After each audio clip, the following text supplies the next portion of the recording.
বৃন্দাবনে ভগবান শ্রীকৃষ্ণ ছিলেন 11 বছর, তারপরে আর বৃন্দাবনে ফিরে যাননি। কোথাও রাধার কথা উল্লেখ নেই।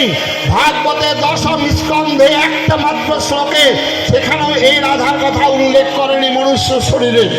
আপনারা ডক্টর শশীভূষণ দাশগুপ্তের রাধার ক্রমবিকাশ, আপনারা বঙ্কিমচন্দ্রের আপনারা কৃষ্ণ চরিত্র পড়বেন, আর কোথায় ব্রহ্মবৈবর্তের পুরাণ এমন খেস্তি খেওর করছে ভগবানের নামে।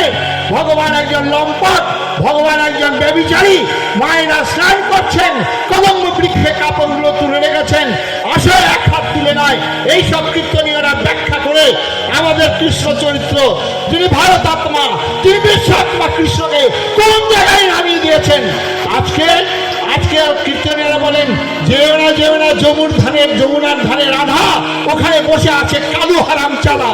আজকে এই কৃষ্ণকে আজকে নতুন করে আপনারা আজকে স্মরণ করবেন, পড়াশোনা করবেন।